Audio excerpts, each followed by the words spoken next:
although my YouTube window is still not showing it live, but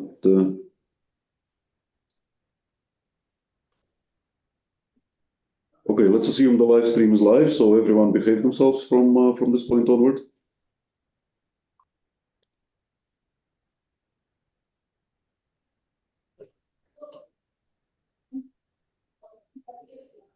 Yeah, it's definitely live. So my face is being broadcast to the world. No, it's mine and Tariq's face, actually, it seems. Oh, well, that's excellent. Konstantinos, I have just sent an email, so check if it comes through. Yeah, the mailing list has been hit and miss, and it seems to be delivered to some people, but not to others. Like, for example, the Say Strongmore's mailing list wasn't making it onto the RAT mailing list. But I think I saw some participants here who are from elsewhere, so. Yeah, and I think I am on the SA astronomers list, or I definitely get Roger Dean's emails from that list. So yeah, true, exactly, yeah. Yeah, I saw that one coming through on the omnibus. I approved that one went through, but I didn't see the one I sent. And I emailed Patricia asking if it needs to be released or something. But we are over 30 participants by now, so I think we are. Should we just get going? Yeah. Hi all, welcome to the Thursday meeting. This week we have a colloquia being given by Dr. Wonki Lee. Wonki is going to start giving his talk in just a moment. Questions during the talk are permitted. Please just raise your hand in chat and I will try and interrupt at an opportune moment. Just a quick bit about Wonki before we start. Dr. Wonki Lee is a postdoctoral researcher at Yonsei University and a Sejong Science Fellow. His work combines multi-wavelength observations with cosmological and idealized simulations to investigate the formation of radio relics in merging galaxy clusters and their astrophysical applications. He currently leads a cosmological zoom-in simulation project with self-interacting dark matter models to explore how dark matter self-interactions shape the multi-wavelength features of merging clusters. And at that point, I'm going to let you take over, Wonki. Okay, can you guys hear me well? Yes, perfectly. Perfect. Hi again, I'm Wonki Lee. Again, it's a great pleasure to share our project to this community. I'm Wonki Lee from Yonsei University in South Korea.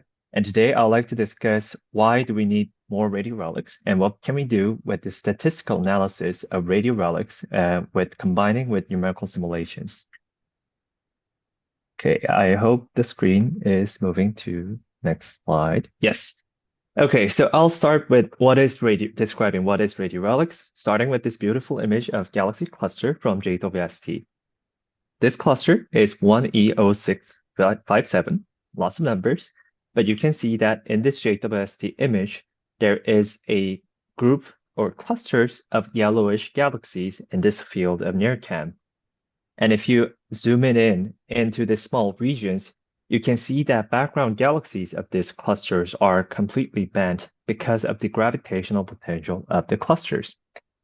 If we gather all of these background galaxies and measure their shape, we can model the potential inside this cluster using the technique called gravitational lensing. This blue now shows that there is actually two patches of mass distribution in these clusters. So we can see there are two, but we don't really know whether they are merging or whether they are under the pre-merger stage. If we add here an X-ray observation, which traces the density of the intercluster medium, it becomes very clear that it's a post-merger, which is also known for its famous name, the bullet cluster. The intercluster medium here has been dragged off from the dark halo potential since the cluster was colliding in the x-axis of this image. And finally, when we combine this with the MeerKAT radio observations, we now get the full picture of this ongoing merger event. The radio emission coming from the cluster is a synchrotron radiations, which is a combination of non-thermal plasma and the magnetic fields in the clusters. You can see there is two components. One, the diffuse components within the center that covers the center of the cluster, which we call a radio halo. Very exciting topic, but I'm not going to discuss deep on that today. But we also see a two structure outside this cluster region that is extended compared to the radio halos. The bottom one here has a optical counterpart, which means this is a radio galaxies.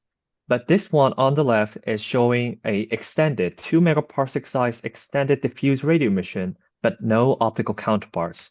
That's why we call this structure a radio relics, since there is no individual source that can explain this diffuse and extended origins. The formation of radio relics can be hinted from numerical simulations. I hope the video works well without any buffering, but this is a video of a dark matter distribution of a massive galaxy cluster from cosmological simulations. You can see the clusters are growing, and another cluster falls into the system in a velocity higher than the sound velocity. This creates a shock wave that you can see in the high temperature map. And if you go to the radio, we can see this creates a 2 megaparsec size radio relics because the shock waves can accelerate thermal plasma to non-thermal regime, and combining that with the intercluster magnetic field creates this 2 megaparsec size radio emission along the merger shocks. So we have a giant radio relics, fascinating feature as you can see on the right from Abel 3667, and there are some questions that we can tackle with radio relics. For instance, we can think about its formation history of radio relics. How did it form at this current location with its orientations? How much time has passed since the collision? Or what is the viewing angle of this projected image of the clusters? We can also think about its plasma acceleration models. For instance, how merger shock accelerated and produced the observed luminosity and the spectrum in the radio. What is the magnetic field strength at the relic to explain these origins? And what is the efficiency of plasma acceleration along the merger shocks? Previously, like in this case of 3667, we have done some in-depth analysis of a single systems. For instance, here it shows the galaxy spectroscopy results, where each dot represents the galaxy distribution and colorized based on its substructure identified within the systems. So you can kind of see there are multiple substructures within these clusters using galaxy distributions. We can perform an X-ray analysis where you can see the contours that shows the axis of X-ray surface brightness and the background showing the temperature, showing its complex morphology within the cluster. And idealized simulation, where we collide a two cluster in a closed box system to reproduce what is observed from this multi-wavelength observations. It's not this fourth cluster, but we can tune these parameters to see how each merger parameters affect the morphology that we are observing, to understand how these relics are formed and what is the acceleration efficiency of these radio relics that we observe in this system. However, thanks to this great advance in radio observations, we are now entering the era of radio relic statistics. I just brought a few examples that has been recently announced using the Meerkat observations, and you can already see from this set of image, the relics looks quite different between the system. They are positioned in a different way, like they could be aligned with the clusters. There is a relic that D1 here is very faint, but that is curved towards the cluster center, not like the other 3667 or the other relics. They might have single relic or have quite different luminosity. So since we are starting to see different kinds of radio relics from all different systems, we now leads to the questions of, can we really reproduce all these diverse morphology of the observed radio relics using the merger shock scenarios? Or do we have to make a second subsamples which requires a different explanation on their origins? And secondly, if we have a lot of like hundreds of thousands of radio relics, what can we learn using the statistics of radio relics? These two parts is from my recent paper and the upcoming paper from me and one of our grad students that will be published very soon. To understand this formation of radio relics in realistic concept, we have used a cosmological simulation, which computes the cosmic evolution of galaxy clusters in a realistic concept, creating this complex cosmological shockwaves as presented in this map of shock dissipated energy. But before moving on to this radio relics from the cosmological simulation, I would like to quickly highlight that it is quite challenging to compute the radio emission from cosmological simulations. First of all, this is because relics are presented in a wide range of cluster mass. Many bright relics are from the massive above 10 to the 15 solar mass clusters, but many relics are also reported from a low mass cluster like 10 to the 14 solar mass. But still, they are rare. Only 10% of the clusters present a radio relics. And still, we have diverse morphology as presented on this right figure from Jones et al. 2023. This all leads to the conclusion that we really need a large simulation box that has a massive cluster and many small mass clusters, and that contains a lot of different cases of different mergers. Still, relics, by definition, is a structure at a cluster outskirts. And as presented in this zoom-in view of Abel 3667, it has its filamentary substructures within, which means that we need a high resolution to perform even with this large simulation box. And finally, the galaxy feedback, like agent feedbacks, can modify the ICM profiles so that the correct model should be implemented to this simulation as well. For this analysis, we have used this recent cosmological MHD zoom-in simulation, TNG-Cluster. TNG-Cluster is a spin-off project of illustrious TNG series, where we have prepared this gigaparsec size simulation box and resimulated 352 massive clusters sampled from these simulations. Because we are performing high-resolution simulation around a target of our interest, the clusters, the resolution and the resolution of this simulation is identical to TNG-300, although we are running a simulation on a 36 times larger volumes. So if we combine TNG-Cluster and TNG-300, since they have same resolutions, we have a halo mass function that looks like this.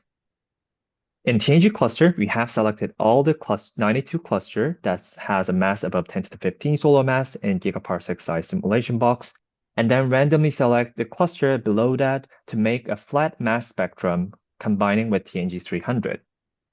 As a result, if we combine TNG-Cluster and TNG-300, we have a large sample of clusters and mergers, of course, spanning a wide range of masses.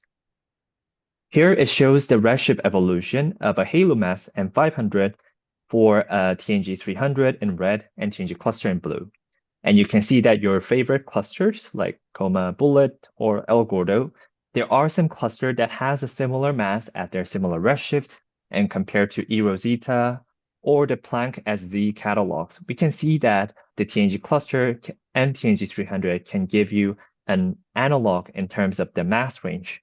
And the numbers are quite big, so we can fine-tune the parameters on a specific conditions that we want to search. So for each cluster, we have a result like this. This shows the most massive merging cluster that we found in TNG-Cluster. Its mass is like 10 to the 2 times 10 to the 15 solar mass. And this figure shows the dark matter distribution, X-ray surface brightness, stellar mass distribution, and the temperature map, where it shows a large-scale structure and ongoing active merger activity. And if we zoom in to this small galaxy here, we can also see that this simulation has resolved this stripping of this infalling small galaxies, as well as the turbulence building inside these merging galaxy clusters. So this simulation has a very high resolution while providing multiple cases of massive cluster mergers. In this simulation, we have the on-the-fly shock finder algorithms. The TNG-Cluster has been performed with Arepo simulation, which solved the MHD equations in a Voronoi tessellations. In this shock, like this video, we have first identified the gas cells with the converging gas motions as a shock candidate, and as described in this schematic diagram of Skillman et al. 2008, we have derived the shock direction using the temperature gradient at each shock cells. And then we walk along this grid distributions to identify the pre or the post-shock regions that doesn't show the shock features, which means this gas is no longer converging or the temperature and the density gradients is disappeared. Using this pre and post-shock region temperature, we have to estimate the shock strength and the energy dissipated during this shock propagations following this reference listed here. And this gives us a list of gas cells recorded as a shock front from the cosmological simulation. And eventually, when we combine them, it makes a giant layer of shock waves. If we apply this to a mass emerging cluster, as I've shown before, we can plot an ongoing merger shock like this. The top is still the dark matter distribution. The second panel now shows the magnetic field distributions. And the panel below that is the energy dissipated by the shock waves, where you can see that there is two gigantic shock waves propagating along this extension of dark matter, which is merger shocks. Bottom panel shows the Mach number distribution, where it shows that the Mach number of this merger shock are quite low, showing a blue-white colors, which is about Mach number of 2 to 4. Using this informations of magnetic fields and the shock informations, we have computed the radio emission coming from all these cosmological shock waves. To make long story short, we have simply calculated the radio emission by assuming the fraction of shock dissipated energy is transferred to non-thermal plasma. And then, of course, the shock accelerated plasma advect to the downstream, but since we don't have the tracers, we had assigned the integrated radioemissivity generated by the shock and the downstream on the shock front, which will make the resulting radio map thinner, but still, in general, the radio morphology and its luminosity would be consistent with the actual calculations. If we apply this to the emerging cluster that I've shown before, we have a radio map like this, which reveals a giant 2 radio relics that extends more than 4 megaparsec in its width because of its extreme mass colliding with each other. We can apply this to all of the cluster that we have, and this is a video that I just recorded from TNG-Cluster Infinite Gallery, and you can see all of the cluster having a different kinds of radio emissions. Here, we don't have a radio halo. It's only showing a shock-generated radio emissions. And so you can see that it's very rare. Not many clusters are showing radio relics. Some of them show very faint ones like here and here. But since we have so many clusters, we can already find like 300. This shows an example of 200 relics with luminosity greater than 10 to the 23 watt per hertz. But in total, we have about 1,000 of relic samples from our simulations. If we zoom in to a few of the most brightest relics, this shows already diverse morphology that we found from the TNG clusters. Some of them on the left 2 columns shows a double radio relic morphology. Okay, is there a question? Yes. So when there's no halo, when there's no relic, does that mean that there wasn't a shock? So yes, it's a good question. If I understood correctly, you mean the many cluster doesn't show relic, does it mean that they don't have a shock? Is it correct? Yeah. Yes. So in the cluster environment, intercluster mediums are very hot. So it's very hard to compress the gas, meaning it's very hard to create strong shocks with Mach number greater than 3 or 4. So when we plot this shock distribution inside a cluster, clusters are filled with shocks because of the accretion shocks and all kinds of structure falling into the system. But when it comes to the calculating the radio emission at the end, the acceleration efficiency of this weak shocks below Mach number 2 is nearly 0, so they don't really create any radio emissions. And also accretion shocks have low energy, so we don't really see a radio emission coming from them. So we only see a shocks, relic-like shock waves when there is a energetic collision by like a group scales or a cluster scale collision. So because of that, there are like not many relics in the entire samples. Okay, thanks. Okay, moving back. So here we do see like double single radio relics, as I mentioned. And we also see some example there where we can find a substructure within, like here we see a double layers of radio relics in both single and double relics. And in some cases, we see an inverted relics, like that relics are curved towards the cluster center. So already, this cosmological simulation with large number of statistics can reproduce the diverse morphology of the observed radio relics. So why is this happening?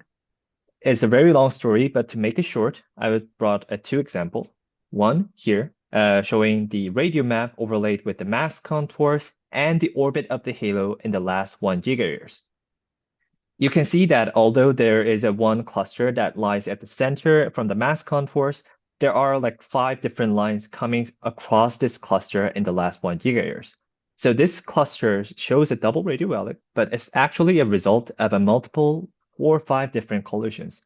So this relics could be result of experience a multiple collision and create this radio relics. Second example here, it shows a single radio relic that looks quite simple, but if I plot their dark matter mass distribution through time, you can see that there are so many mergers happening at the same time. And I draw a schematic diagram, which is still complicated. It shows a collision between 4 different systems in a very short range of time.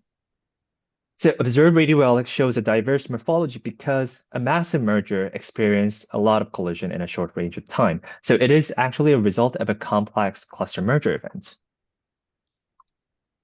And we can also test, can we have a subsamples where we can learn something from its morphology?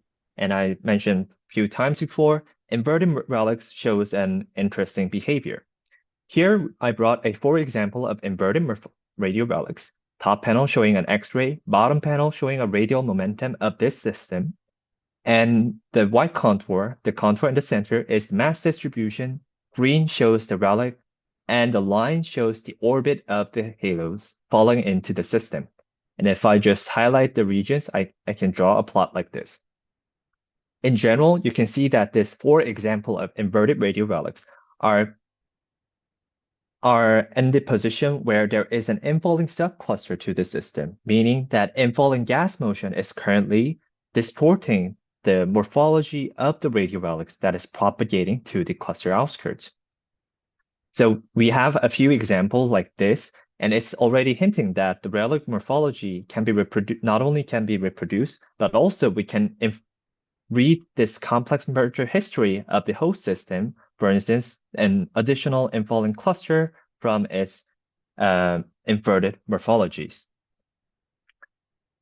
And secondly, I also wanted to mention that it's a simulation, so we can play with this relic distribution in the 3D space, so projecting in a different angle for this double radio relic systems. At certain projection, we can see there is a thin layer of a double radio relics, looking like a shockwaves propagating in some directions. But after certain projections, you can see the relics, because it's projected face on, they are covering the entire R500 marked in this yellow dotted line here. If I show an example of these in 4 different systems, you can already see that this projected radio relics, which is viewing the relics in a line of sight mergers, doesn't really look like a radio relic, but look like a radio halo that covers the cluster regions. This could be a challenge to an observation where we cannot really rotate the systems, but from the simulation, we can learn some lesson. For instance, because the relics are created by the shockwaves, not the intercluster medium, the radio emission itself doesn't really correlate with the X-ray emissions. So you can see the X-ray is like have a core region in the center, but radio doesn't show any correlated feature with it. So such correlation with the surface brightness correlation with the X-ray, or maybe a hint of a line of sight mergers from gas like KSZ or galaxy dynamics could hint at this confusion between the radio halo and projected radio relics. Okay, so we have lots of lessons learned from cosmological simulation and its diverse morphology of radio relics. But I would like to go to the second part of the talk, starting from a question that I always get in my failed observation proposal. So why do we need more radio relics? We already know about tens or maybe 100 of radio relics, but why do we need more relics in different systems? In this talk, I would like to briefly talk about 3 different aspects that we can play with more statistics of radio relics. Some of the ideas are newly tested in this paper, so if you have different ideas or comments, please let me know. I'm happy to have a discussion over this through the seminar or even through the email. Okay, so in this analysis, we first started with identifying the radio relics from this cosmological shockwaves. As shown in this left figure, which shows the shock dissipated energy from the simulation, you can see there are like merger shocks like here, but there are multiple shock waves. For instance, AGNs can create a shock, very energetic shocks, like a point source, and there should be an accretion shocks that's formed by infalling gases around these large-scale structures. But we don't want to count them for this analysis. So we have selected the radio relics by first creating a 3D histogram of shock dissipated energy on these distributions. Because shocks are spread out in the cosmic volume, we have grouped this 3D histogram based on their spatial connectivities, which gives us multiple families of shock waves that are connected to each other in the 3D histogram. Merger shocks are defined as the 2 largest shock waves in terms of volume, and this criteria removes the point source like AGN shocks. And within the 5 most energetic shock waves to remove the accretion shocks, which are large, but usually very weak. If you apply this criteria on the shock waves that I keep showing multiple times, the massive clusters, you can see that we can separate these 2 merger shocks, the blue and red, from the large-scale structure shock waves that is connecting this cluster outside, like R500s. Merger shock are big, so sometimes it can have an embedded AGN. So we had an additional process of iteratively removing the brightest cell until removing a single cell changed the luminosity by about 1% level. Using this set of radio relics from simulation, I first wanted to question whether we can test the acceleration models using this statistics. Specifically, I wanted to test what we call reacceleration scenario. Okay, bringing back to the bullet cluster here, we have this giant, nice-looking radio relic on this cluster. But in fact, this shock wave is also very weak.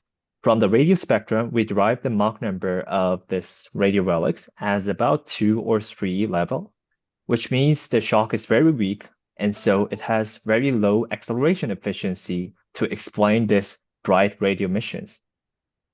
Because of this, there are alternative models proposed by studies, which one of them was reacceleration scenario. In this scenario, the shocks are not accelerating the thermal pool, but it's actually reaccelerating the suprathermal fossil, so old cosmic ray electrons seeded by the AGNs. So as presented in this example on the right in Abel 3411, you can see the radio galaxy in this cluster is injecting a jet, and which is seeding this electron across the shock waves and making a relic-like features along this shocks.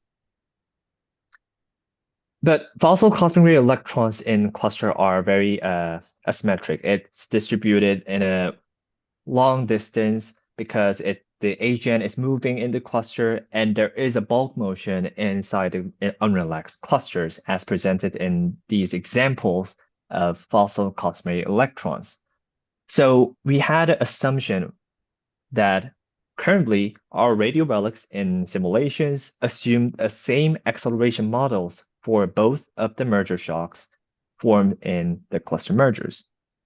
But if reacceleration of AGN plasma is happening in real observations, and we didn't account for it, it will be distributed differently between the 2 merger shock because the shock waves are separated more than for R500 because it's on the opposite side of the clusters.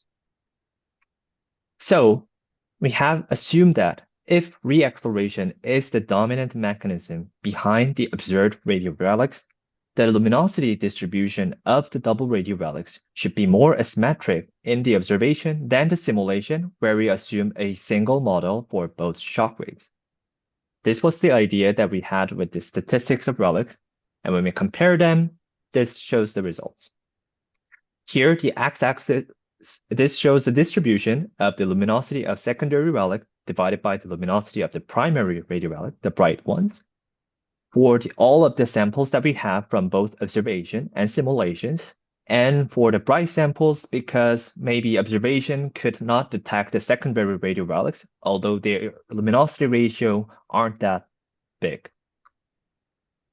So in the all samples, it seems like the simulations are more smooth. The observation seems to be more asymmetric than the simulated radio relics. But in the bright samples, where we can ensure that observation have detected both of the radio relics, we do see a comparable fraction of asymmetric double radio relics from simulation and observation. Approximately 70% of the entire system has a luminosity ratio smaller than 0.25. This means that we don't really need a reacceleration scenario to explain the asymmetric distribution in the observed system, but you can see that the number of this example aren't that great. The reason for this small number is because we have gathered relics from different studies, so with different observation depth. So if we can provide a larger statistics of radio relics from a uniform depth with a good detection algorithm, of course, with radio relics, it could provide a new tool to test acceleration models by combining this statistics of radio relics that we have from the cosmological simulations. Secondly, I would like to talk about the merger history. Here I brought two different examples of radio relics, TNG-Cluster 1447 and PSG 2G181. Here the relics, here and here, shown in green, are at different locations at R500 and R200. So in these kind of system, we interpret the merger history using radio relics. For instance, because we do see a relics, the merger shocks, we can consider this as a post-merger. We can consider the cluster has collided along this radio relic direction because shock is propagated in that way, and the time since collision to be larger on the right case because shock needs a longer time to reach a larger distance. But from cosmological simulation, we have seen mergers are quite complex. So we wanted to test whether we can really use radio relics to interpret merger history. Here I plotted the cumulative distribution of the relative angle between the collision axis, defined as the direction of the cluster motion at their pericenter passage, with the double radio relic center. So comparing the angle between these red arrows and the black arrows. You can see that it's already far from this uniform distribution plotted in this dotted line, and about 67% of double radio relics are already aligned with the collision axis less than 30-degree angle. We can improve this alignment by selecting some subsamples. For instance, if we select a head-on mergers, so those with the pericenter separation smaller than 0.2 R500, the alignment is better, and we now see about 80% of the system having alignment less than 30 degrees.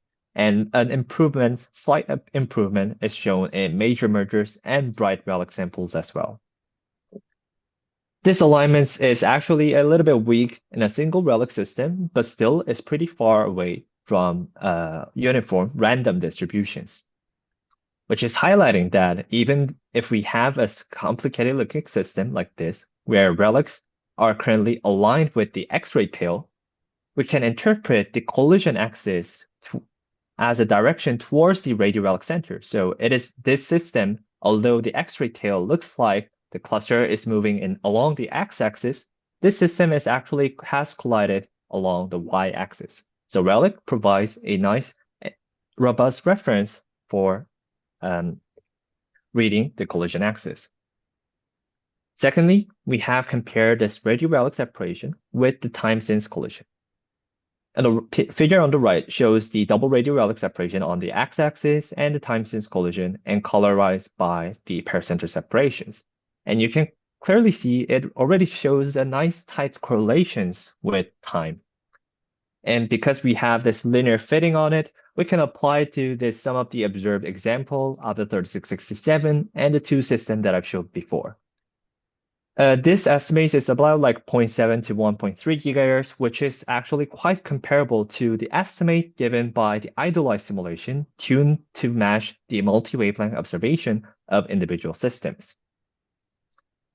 We do see, of course, some outliers because it's a complex merger history, and some of the outliers have a common feature, like here you can see many of them are red or brown. It's because it's an off-axis cluster merger where their shock separation at the time sequence collision of 0 is not 0 because they are separated by an off-axis collision.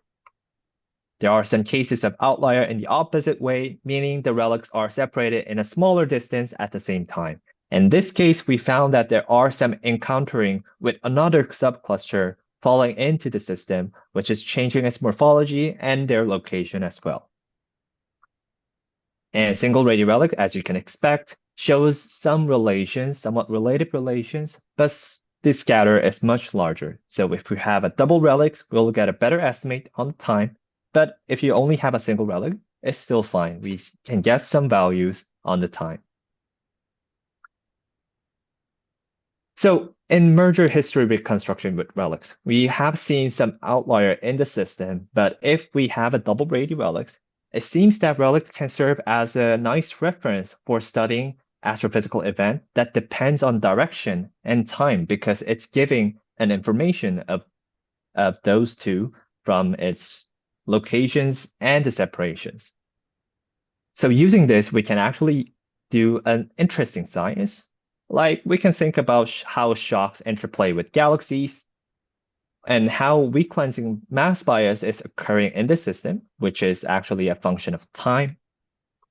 And finally, we can think about how we can constrain the self-interacting nature of dark matter, which is the final topic that I will discuss in the last 10 minutes.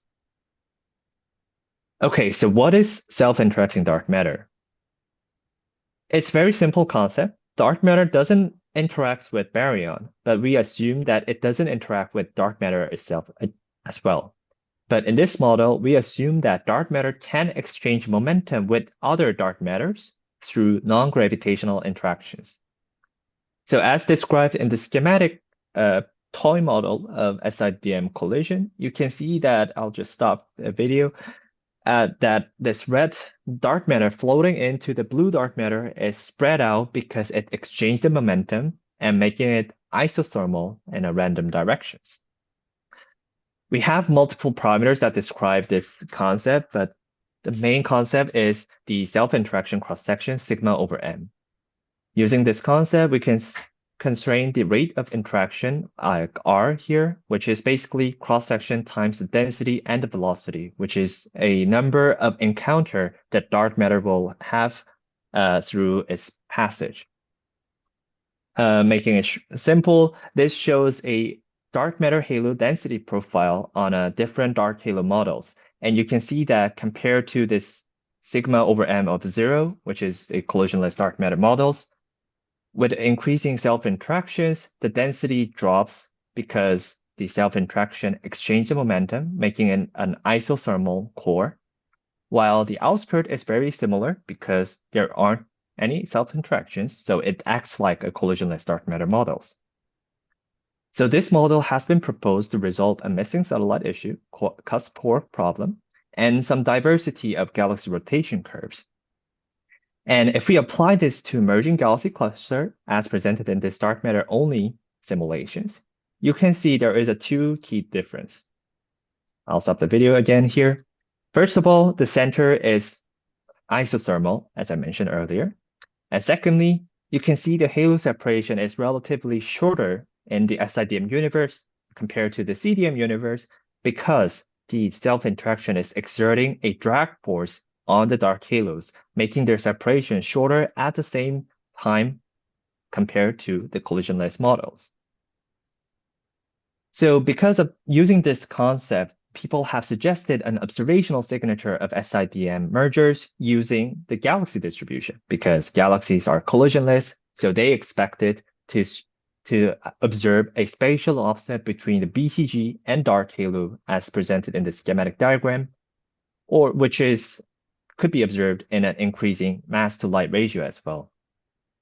However, simulation studies have further identified that since dark halo dominates the potential, the BCG quickly returns to the halo centers, so that, for instance, as presented from this offset measurement from Kim et al. 2017, even if we assume like 10 or 3, which is unrealistically high sigma over m values, the offset between the BCG and the dark halo is relatively small.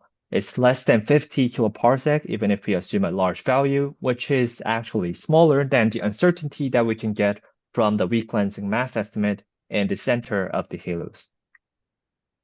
So the work led by Dong-Ak Park and grad student in Yonsei University is using radio relic as a reference to test this SIDM nature. The concept is very simple, as plotted in the schematic diagram here. We assume that we can predict that shock propagation is governed by the collision velocity, and the collision velocity is determined by the total mass, so independent to the self-interactions. So when we simulate this SIDM mergers and collisionless dark matter models in an idealized simulation, we can see that the shock separation is consistent between the two simulations, while the halo separation shows a large variation because of the drag force exerted on the dark halos. So radio relics separations are currently providing a robust reference for measuring this testing SIDM universe by comparing the halo separations. To apply this to an observation where we only have a single snapshot and projected results, we have created a merger parameter table where we have 3,000 idealized simulation with different merger parameters and sigma over m values. We measure the halo separation and shock separation from the simulated universe, and we compare that to the observed measurements. And by repeating this, we get a probability distribution, the likelihood of this individual merger parameters, as well as the sigma over m. For example, if we apply this to a single cluster, El Gordo, which is a massive cluster, 2 cluster here with a double radio relics, we get a final distribution like this. So we can constrain the merger parameters, all in like blue and red regions, and the sigma over n, which is the panel on the left column, using the halo and the radio relic separation, plus the weak lensing mass estimate as a prior. If you zoom into the sigma over n value, the constraint isn't that impressive. It is giving some estimate, but it's not that strong. And this is reasonable because the separation in the halo was about like 100 or a few tens of kiloparsecs by the self-interactions. But the point is, merger parameters should be independent between the different systems, while the sigma over m should be the same. So we can actually stack this probability distribution of sigma over m between different systems. By doing that, we have this result.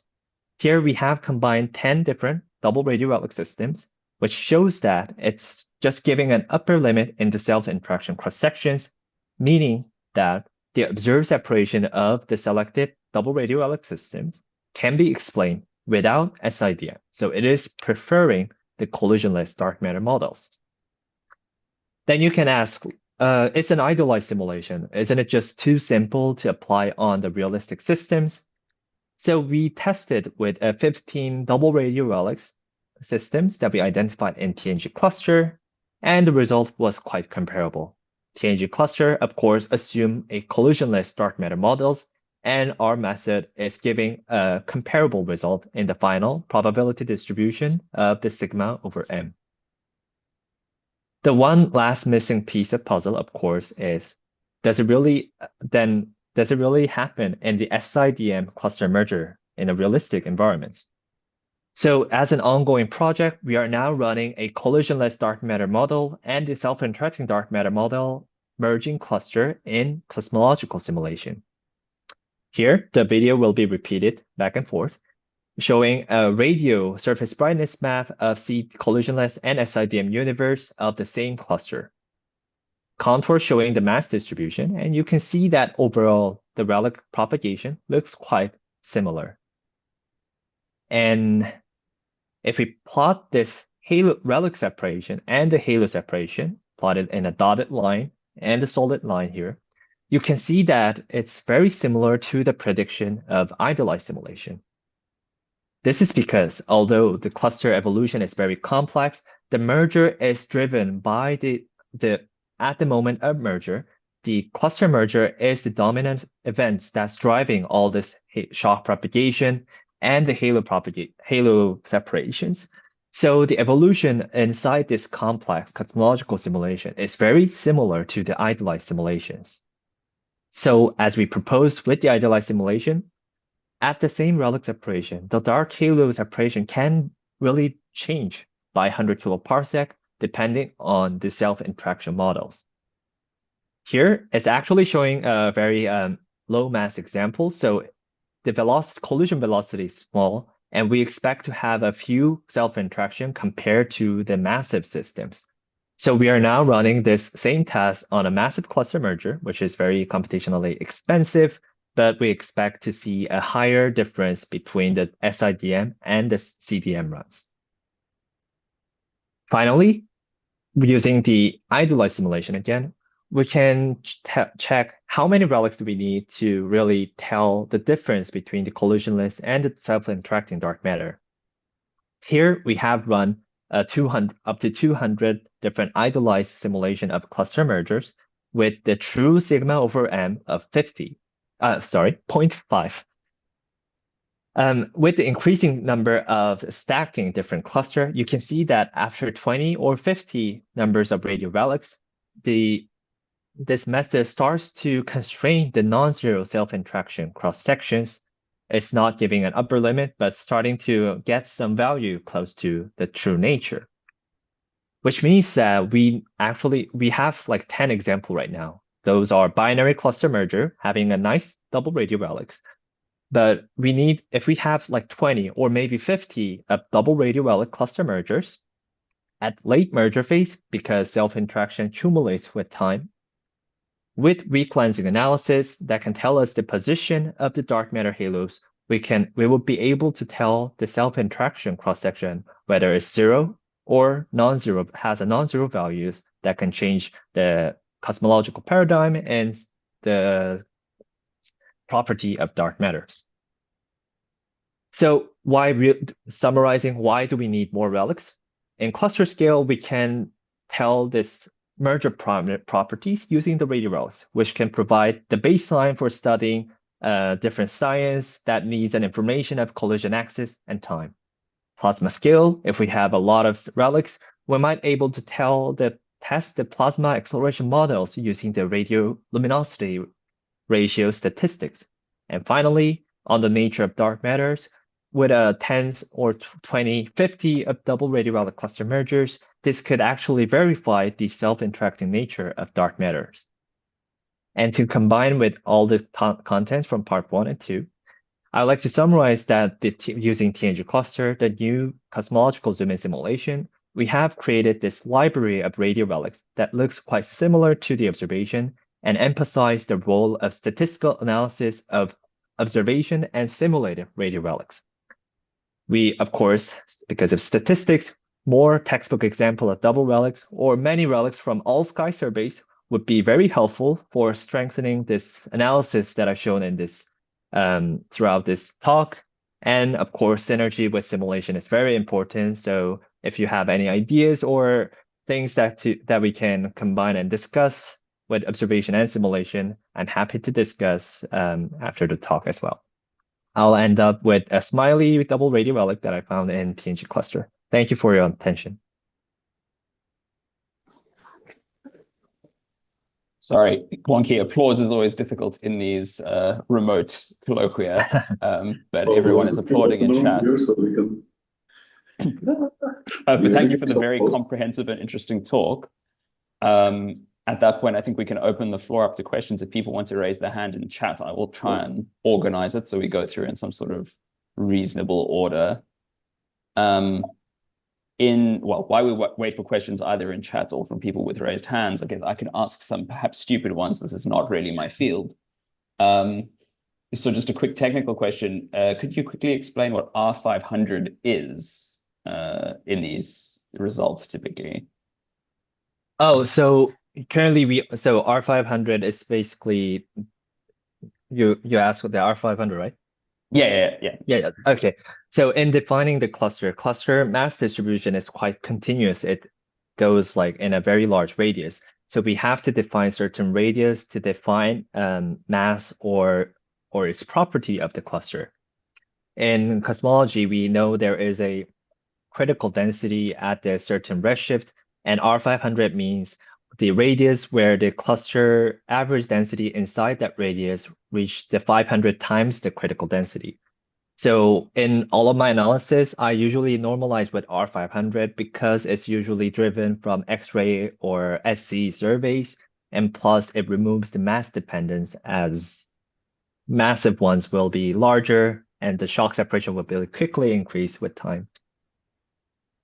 No, thanks. That helps a lot. Just a technical term I'm not familiar with.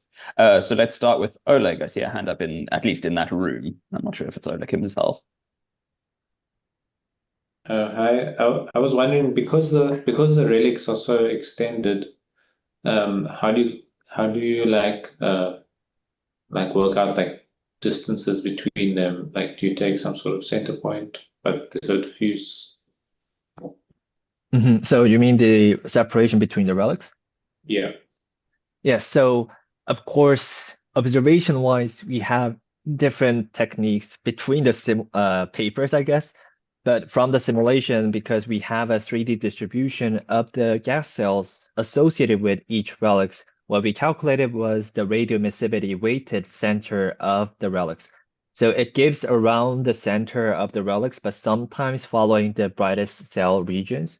So it could be slightly different to the definition used in the observations, but it's usually on the top of the shockwaves. Okay. In that case, let's move on to Konstantinos, who was next in the queue. Yep. Hi. Thank you, Wonki, for this wonderful and very detailed talk, explaining too many aspects of the radio relics. Just a couple of questions. The first one, for example, for the inverted relics, is it like they have, let's say, plasma or gas was pre-existed over there, and then something went through, for example, like a group, for example, was infalling at a cluster, or it is like something that was already there and something else disturbed and caused the inflow of gas? So, I mean, this is the first one, let's say the mechanism for the inverted relics. So, great question. We have an example of where we found a relic for a pre-merger, but in this case, what I mean by the inverted relics are there is a past merger activity that makes this typical arc-shaped relics propagating in the collision axis. But because another cluster could fall into the same collision axis, its clusters are falling along the large-scale structures. So that infalling cluster is this changing the morphology of a shock propagating in the same direction. So you can imagine relics evolve with time, but in a different morphology by an infalling encountering infallers. Okay, got it. Thank you. And the other one is a bit more general. Maybe you have also answered that, but in a way, then what it would be required to see from the relics in order to, let's say, to have the self-interacting nature of the dark matter? I mean, having it as an explanation instead of the plasma acceleration models, if that. You mean how like SIDM models could be connected to plasma-related accelerations, or? Yes, or what would be required? What do we need to see from the relics in order to, let's say, to prefer this model, if I can say it more? I think we won't see a a large difference when we assume an SIDM in the relic side, and that is because the self-interaction is happening mostly on the pericenter passage, while shocks are already kind of launched while the passage is happening. And that is actually the reason why we are trying to use Relic as a reference, because they aren't that affected by the self-interaction, while others like Galaxy, ICM that are all inside the dark halos are affected by the drag force exerted on the dark halos. Got But, it. Yes. yeah. Let's say a secondary effect. Okay. Thank you so much. Thank you. That was great. All right, I think the next person in the queue is Tim, and that's probably the last question we have time for inside the hour.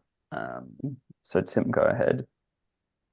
Hi, thank you very much for that talk. Another beginner question, which I guess is a little bit related to Jonathan's question about the R500. What basis functions do you use for your dark matter distribution? Basis function, you mean? Yeah, do you model it as a collection of point sources, or is it a density distribution where you tessellate it with, or you use voxels? So in these simulations, we are running with the initial condition where we start with the fluctuations of dark matter particles and gas within, and that grows with the with time. So yeah, it's basically billions of particles with the initial condition following the Maybe I got that's very wrong, cool. but... No, I understand. So it's essentially a particle model rather than a density model. Okay, thank you. All right, and I think that is about it. Oh, I see Ramaj has just put his hand up. Ramaj, if you go very quickly, we can fit one more in. Yeah, so I wanted to ask that I don't know, most of the examples in the simulation seems like and they are showing only the shocks along the merger axis, but not the equatorial shocks that we should also expect in simulation, right? So Yes. Can you comment on that? Yes, equatorial shock is another very interesting topic, which is basically a shock wave propagating perpendicular to the collision axis. I think, first of all, radio emission from the equatorial shock is very weak. We don't really see a feature that is connected to that. But of course, we do see some hints of equatorial shock because it's a complex could be a complex merger. The equatorial shock could meet another merger shock propagating in front. So in that case, it might appear, but mostly it doesn't really show up in the radio emission map.